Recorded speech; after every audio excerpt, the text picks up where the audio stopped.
All right, welcome to the Afterword podcast. Thank you for bearing with us as we've had some technical difficulties the last couple of minutes, but we are right on time. 8 minutes past, and I've got some tea. We're just going to mellow out and have a little conversation right now on hospitality. So each week we're taking one of the practice that we talked about the previous Sunday in our sermon, hospitality, and trying so to flush it out just a each little bit week more we're in our everyday life, talk about the ways practice, that we've that seen we this talked about the benefit previous Sunday our in relationship sermon, with God, ways that we've hospitality. struggled So in it, flush it out ways just that a we've little bit grown more in it in in our everyday everyday life. week. We're One talking of about the ways that hospitality we've seen with this Jessica Green, who's our kids and outreach director, and then Nicole Hamilton, who you've probably seen this past Sunday, right? This past Sunday you were singing everyday this life. week? Yeah. Talk about helps leads our ways worship that team a lot. hospitality She's a volunteer, who's our kids and outreach director, and then Nicole Hamilton, who though is someone that is a model for a lot of us in many ways in how to show biblical hospitality to everyone. So we're really excited to have her here with us today.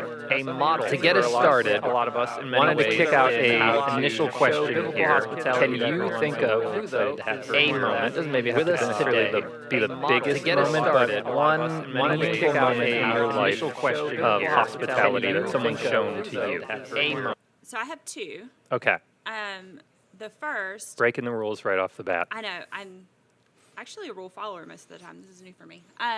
Nicole Learning a lot about Hamilton- your childhood right now as well. It's helpful. Nicole Hamilton helped to plan and host and throw a 30th birthday party for me, a surprise birthday party. Yeah, it was so sweet. And what was really special about it, they took the time, like, my favorite songs were playing, and I don't like birthday cake. That's a weird fact about me. I just don't really like cake that much. So there was a cheesecake. I don't like cake. And It's okay. there were tacos, which is basically life to me. And so it was really sweet. And then the second, Eric, you and your wife, I feel like every time you make cinnamon rolls, the Roms make the best cinnamon rolls. That's in the all universe. Becca. Becca makes the best. I just lick cinnamon the rolls. icing out of the bowl when she's done. They are incredible, and we always end up with cinnamon rolls. And I feel like it's maybe because we pressure you guys a little bit, and maybe we've like. It's begged awkward at and times, but I don't pleaded, say anything. Please make cinnamon rolls. But you guys have often showed up at our house with some kind of baked good that we love, and yeah, I think we've always felt really loved and cared for in and through that. So those are my two examples. Oh, those are great. Yeah. Nicole, On the cinnamon roll action. it is really good. You want in. On the Yeah, cinnamon you roll will action. feel it like coursing through your body by the time you're done, but it was worth it every bite. I will So good. eat every single one. So next time, think of me. By the end of this podcast, I've got like half a dozen text requests for it. There's so many, but one that sticks out since we've been at Crosspoint is more on the serious side. Is I had a miscarriage and just the overwhelming love and support from people I didn't even know, like dropping off meals and leaving flowers at our door and sending us cards in the mail. It was just so overwhelming to me. And so beautiful, just a beautiful example of gospel hospitality. Of Yeah. You don't know what to say, you don't know what to do, but like there was a day that probably a week after, and I opened the door and there was like a vase of flowers from Jamie and Heather Hart, and I just like started crying, you know. So yeah, but I mean That's that's awesome. Jillian, but Yeah, that's great. As I was thinking about it, I actually didn't.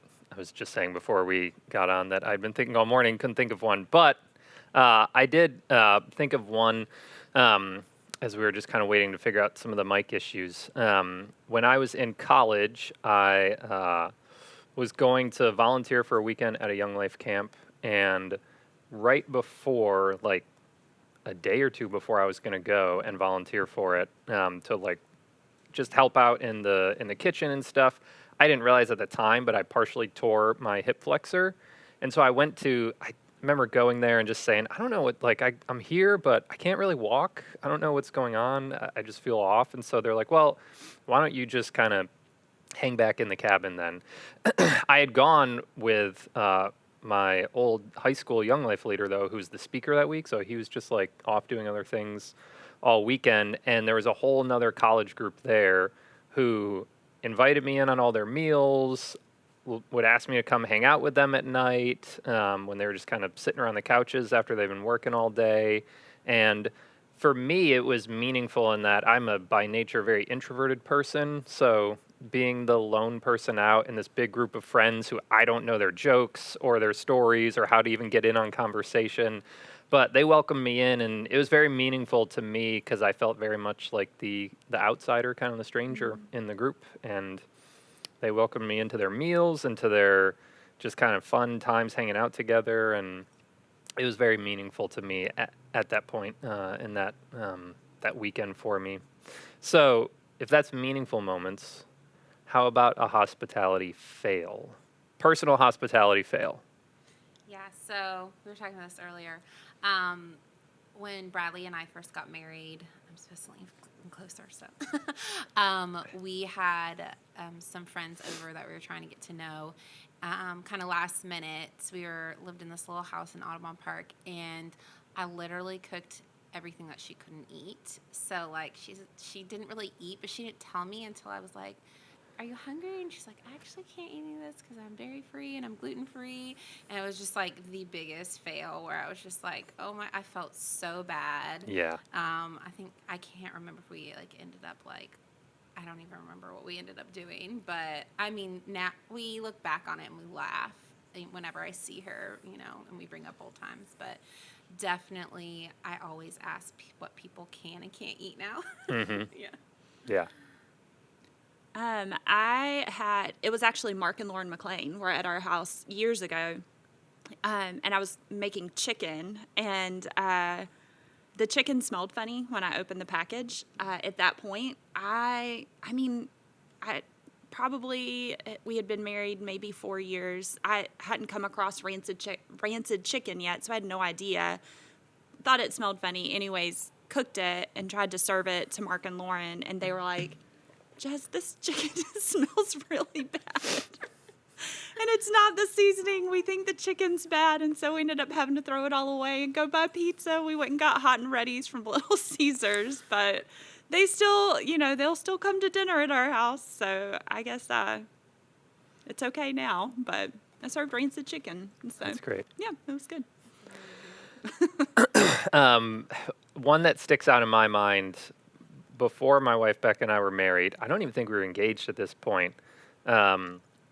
I was like, "Hey, why don't you come over to my house and I'll make dinner for you here?" And I was mid-20s, grad student, completely broke, like no joke, had a $12 a week food budget. And so one of the things I would do is when pork would go on sale, like it was about to go out of date, and so they'd put it on sale, I would buy like tons of it. And then I would just like chop it up and put it in the freezer. And so I made her pork that was about to expire that I got on sale, and frozen corn that I just microwaved quick, and then instant mashed potatoes. And it was like kind of like eerily quiet during a lot of the meal, and I was like, I don't really think she's enjoying this a whole lot. And then afterwards, she just kind of politely asked me, "So do you like enjoy eating like this? Like if you just had a pick of whatever food you wanted, would this be what you would pick?" And thankfully, she still married me after that. But looking back, I'm like, yeah, I could have maybe pulled out a few more stops for my hopeful to be at that time bride than the clearance rack pork that I got. But The instant mashed potatoes are my favorite part. yes, yeah. And I could never get the water consistency down right, so they're either too lumpy or they're just like milky syrup. And on a more serious note, though, how have you guys seen hospitality? I mean, Nicole, you started to touch on it even a little bit, but how have you seen God work in maybe your practice of hospitality? So less being on the receiving end of it from somebody else, but as you've practiced hospitality, what are maybe just some lessons or things you feel like God has taught you or shown you in that, or ways that He's helped you know Christ better through that? Yeah, I think the thing I love about hospitality, and to be clear, I think hospitality encompasses much more than just having people in your home. Mm-hmm. But food in in the Bible, like a meal was such a significant thing. Like when you ate a meal with someone, it was such an intimate act, and it was a sign of fellowship. And so eating a meal with people and lingering at the dinner table, and taking your time and talking and sharing conversation, I think for us, it's allowed us to get to know the stories of so many people, and to see God's work and hand in so many other people's lives. And it's been a source of, like, we have deep friendships with so many people because we've just shared meals with them. And sometimes some of my favorite meals have not been fancy, took hours to prepare, but I remember a good friend who I said, I have half a bag of potato chips and 3 hot dogs. And she's like, I've got a bag of chicken tenders and some popcorn. And that was dinner, and I just love, I love that act of getting to hear people's stories and getting to know people through that. I also think that there's something sacred about recipes and meals, and we've, through this whole pandemic, like, gotten to know some of our neighbors this way, and so sharing recipes with one another, and there's just something so bonding in it. But I think it, like in the Bible, meals are so significant. There's so much significance. I mean, one of our greatest sacraments is communion, and it's the most common, common bread and red wine. It's just such a significant, food is just such a significant part of the Bible. And so I think when we actually practice that and live that out in our daily life, it doesn't have to be a fancy put together thing. It really can be instant mashed potatoes and microwave corn. And it's still, it's less about what you're eating and more about who you're eating it with. Yeah. So, yeah. Yeah, I would say that I've learned, over the past 10 years I really look at our marriage and kind of how hospitality is played out for the majority of my kind of adult life. And it's changed significantly from this beautiful table setting with flowers to, like, sometimes sitting in the front yard with, a glass of, sweet tea or something like that, and just having conversations, and how conversations lead to connection, and that's just what really people want. And I think something God's really showed me in the past 10 years is the difference between Southern hospitality, which is beautiful in itself, but has transformed it to, like, radical gospel hospitality, and what that looks like, and the purpose behind hospitality. And that it's not just entertainment and showy. It's really wanting those connections with people. Yeah. So. No, that's good, because I think one of the things that I can find myself struggling with, that I'd love to hear how you guys maybe do this, is sustainable hospitality. Because I think in just our Instagram, Pinterest age that we're in right now, I can find myself saying, oh, I'm going to invite some people over for breakfast, and it's going to be the best breakfast I've ever had. And the scones are going to be, like, all symmetrical and perfect, and the eggs are going to be right, and the breakfast pie is going to be perfect. And by the time I'm done, I'm like, that's wiped, and I don't want to invite anybody over for, like, another month. How have you guys found a way, because you both embody just kind of a rhythm of hospitality in your life, so how have you made it more of a sustainable, ongoing practice, almost kind of like a habit of hospitality for you guys? I think it's keeping it simple. I actually hate cooking, and so I kind of laugh because it's so centered around food. But sometimes for me, it's like, hey, I'd rather send you a gift card because you just had a baby, and you can pick out what you want to eat instead of me, like, cooking you a meal. Yeah. Or when I'm at the grocery store, hey, do you need anything? Texting one of my neighbors, or letting my daughter grab flowers and we'll leave it at someone's door. So I think for me, it's not making it about the stuff, but more about the heart behind it, and more the posture of I just want to be more open-handed with hospitality instead of, like, closed fist. I'm such a control freak, so I'm learning more about being open-handed with hospitality, more so than like it needs to look this way, it needs to be this way, and I want this person to feel this way. When I look at hospitality, like just how can I love the person well, and what does that look like for them? Yeah. So. Well, yeah, and what you say there, the heart behind hospitality, there are definitely times in my life where I find that I spend way too much time trying to perfect whatever meal we're inviting people over for, or dessert, or just coming over. The experience of hospitality becomes more about me, and can I wow them with how hospitable I am, and it becomes less on helping these people just enjoy being welcomed and known and greeted and accepted in our house or wherever we are, for that matter. Jessica, how have you, during the pandemic, been able to keep practicing hospitality? Because I know for a lot of people it's hard right now. You don't know.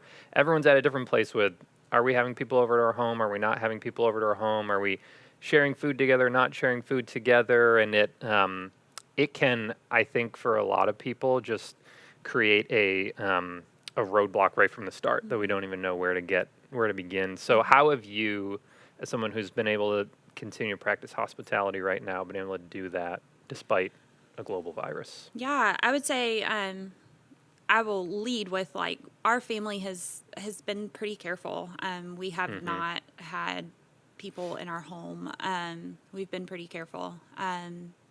But I think we've had to lower our standards for what hospitality looks like. And so right now, literally nothing is ideal. There's nothing that we're like, just thriving in at this moment. But I think we have sat in the front yard with people. I mean, we've done that with you guys, like sat in the front yard and eaten ice cream in camping chairs. I had ice cream for dinner that night. I didn't state it in the moment, but I feel like I need to confess it just now. come clean now. That was my dinner. We have, as I said a little earlier, we've gotten to know our neighbors during this. And so at the beginning of the pandemic, when we were all on lockdown, everyone in our neighborhood walked every single night. It was crazy. There were people out everywhere all the time. And so we got to meet a lot of our neighbors. It was really, really cool. And we had one couple in particular that we met, and the guy asked my husband, hey, do you like to smoke meat? Like, do you like to grill? And of course, Kellen likes to grill. And so they got to talking. And then the next day, he showed up at our house and stood on the other side of the porch and said, I'm going to drop off some food later. And we were like, cool. We're thinking like some sampling of some of his meat. And he dropped off 2 slabs of ribs, like 6 ears of corn, a whole thing of green beans. It was just the most generous display of hospitality that we had received, Yeah. And then we walked down to their house that night and stood in their yard and talked to them from the front porch. And so it's creative. Like, we weren't able to eat a meal together. We have neighbors that I know she likes the cookies that I make. And so we took cookies down, and then they dropped off a loaf of banana bread to our house, and we'll stand in the yard and talk to each other. And that has even turned into hey, do you have a cup of flour that I could borrow? And, so it's been a really sweet thing. And then even just getting together with, 1 or 2 people and sitting socially distanced on someone's patio and talking has been, it's not so much the how special the meal is, or even the environment that you're in. Like, hospitality is a heart thing. It's a welcoming in of people, and finding a way to love people. The reason that I said both of your examples of hospitality towards me earlier were so significant is because you did do those things with me in mind. You thought about me. You guys thought, Jessica doesn't like cake, let's do a cheesecake. And that was really special to me because it was a very tangible way to love and care for me. It was less about the cheesecake. It was more about the heart behind it. And so, yeah, I think it's not ideal. Normally, we would have people in our home all the time, but Yeah. now, like, that we're not able to do that. You just have to be creative. So, yeah. Yeah. It's been super life-giving. It's been great. Yeah. So, yeah. Nicole, I know you've done some similar things as well. What's that kind of been like for you right now? I mean, I just think it's hard, right now when you don't know where people's boundaries are and you want to respect them, but you still want to care for people. And so for me, yeah, it's been like going and getting flowers and leaving them on, our neighbor down the street's door whose sister just died, or texting a neighbor, being like, hey, I'm going to the store. Do you need me to grab anything and leave it on your door? Things like that. Or, I've done a lot of, hey, I'm in your neighborhood. I'm driving by and I want to roll down my window and scream at you. Hi, things like that. Just those little moments of connection and, or it's sitting in front yard or, it's sending a meal, things like that. Where it's not this huge grand gesture. It's just the thought of like, hey, do you need anything? Or hey, I'm thinking about you. I mean, I've done a lot of calls recently. I've stopped trying to text and just call, which I'm sure people are like, why am I getting a phone call? Yeah. Of like, hey, I'm just thinking about you and like, how can I pray for you? How are you doing? A lot of friends, their kids just went back to school, so for me, it's been trying to step away from my comfort zone of sending a text and finding time in the day to call people and either leave them a voicemail or actually talk to them, just to hear people's voice, to have that human connection. Yeah. So, which, it doesn't seem like a huge thing, but it is in our day and age where we don't really call people. Yeah. And especially right now, I mean, even like when we went over to your guys' house to have ice cream for dinner, it was so life-giving to just go out there and play catch with the boys and run up and down the sidewalk and get to see each other, which I think right now we're learning even more how much we are made for that and need that in our lives. And what's it been like for you guys to practice hospitality maybe with people who aren't a part of a church, wouldn't identify as a Christian? How's that maybe been helpful in you just kind of building a connection and a relationship with them? So for me, when Bradley and I bought our house like 7 years ago now, I kind of looked at our neighborhood is where God's placed us, and this is where we need to extend a hand. Like, we're not made to just go in our ticky-tacky homes and pull in our garages and never talk to anyone. So for the past 7 years, I've really tried to get to know my neighbors, and it's not perfect, and I'm very imperfect and broken, and, I've failed neighbors here and there, and but just trying to connect with them. It's been block parties, movie nights in our front yard, Halloween, we'll all go trick-or-treating together. So things like that, which we can't do right now. So, trying to find alternative, like even thinking about Halloween this year, like, oh, well, we probably won't be trick-or-treating. What is that going to look like for our neighborhood? What is something we can do? Yeah. Thinking through those types of things. But for me, it's really been, I want to get to know my neighbors, and I want them to know that they can rely on me and call me, you know. It doesn't mean I know every single neighbor in our neighborhood, it does mean that I continue to try, and that God blesses me through trying to get to know them, just that connection of this is where God has placed us, and this is where we want to plant our roots and to grow in our gospel hospitality. That's awesome. Yeah, I would say this is something that I would love to grow in more, honestly. I think up until maybe 2 years ago, I was a stay-at-home mom for the most part, who worked at a church, and so while we did Plenty of non-Christian coworkers I there. know, lots pray for my coworkers.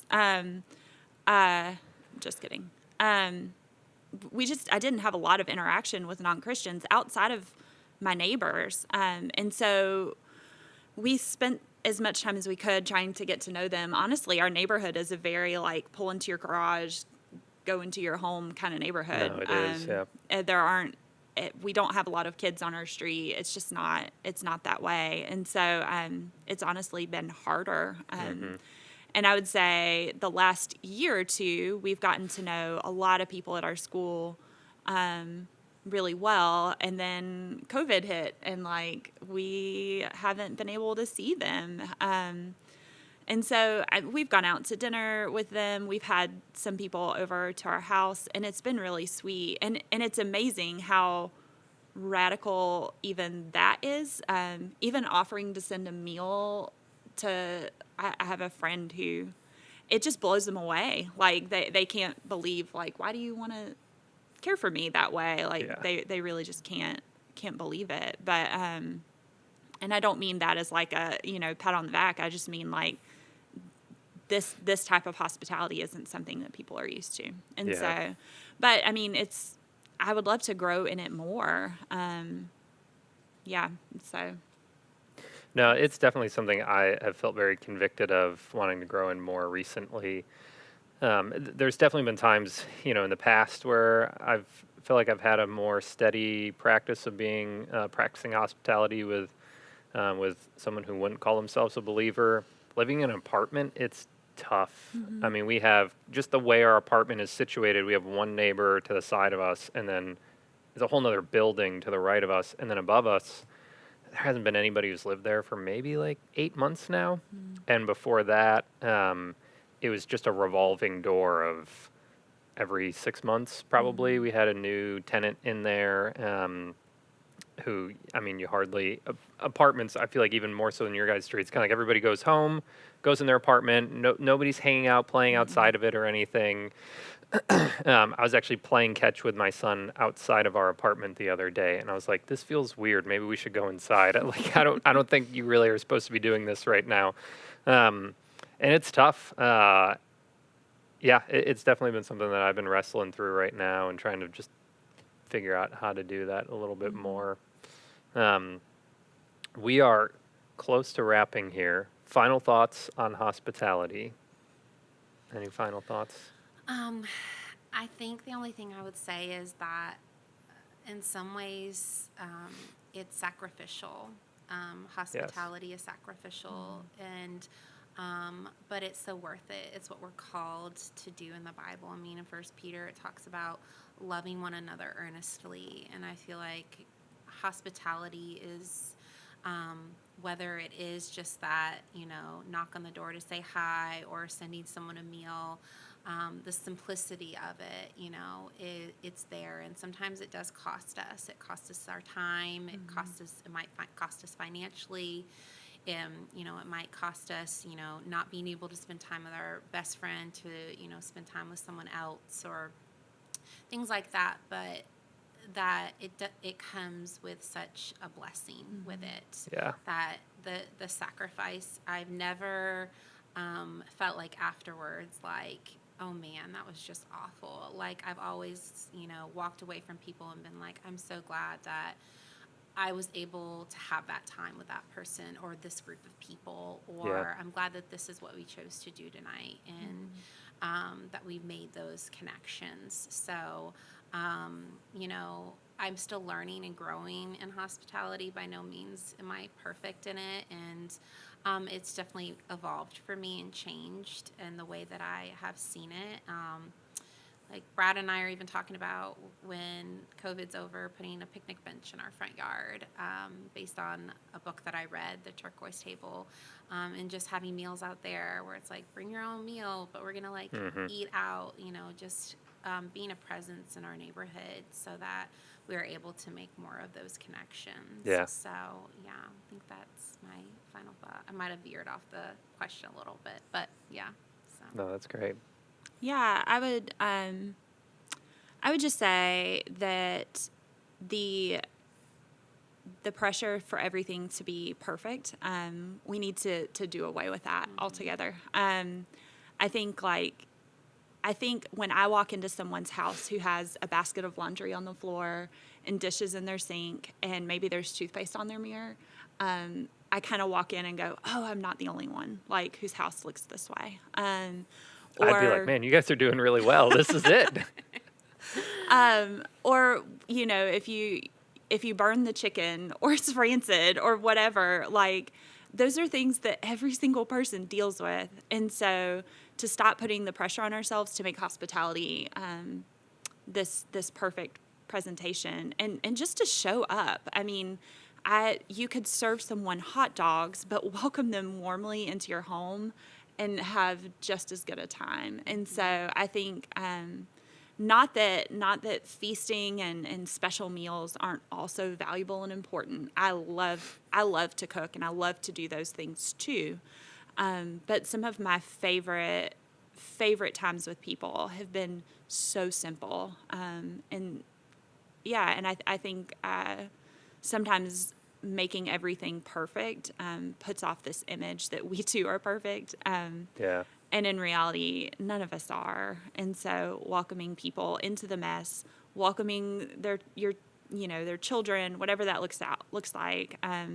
We intentionally buy like 90% of our furniture is used and beat up, and like, because people are precious. We have precious people, not precious things. And so like we want people to come in and feel at home and comfortable in our house, not worried that they're going to ruin something. And, you know, and I think just that idea of like, you just want it to be a welcoming place. It doesn't have to be a museum. So, yeah. That's awesome. That's all. Nicole, what you said too, I think was great, of hospitality as a sacrifice. And I think every Sunday morning, when we can gather, we're reminded of that when we take the Lord's Supper, and the picture that we have there. You know, in a lot of Lord's Supper liturgies, you know, we recite the words of St. Paul that, you know, Christ, our Passover lamb, has been sacrificed. Therefore, let us keep the feast, knowing that we have this ultimate feast waiting for us when God in His hospitality will ultimately sit us down at His table and we'll enjoy His presence forever. But we've already been welcomed into that now through a sacrifice, through the sacrifice of Christ. And it's such a great picture of how we can, through sacrifice, experience the blessing that comes in hospitality as well. So thank you guys so much for sharing some of your thoughts on hospitality.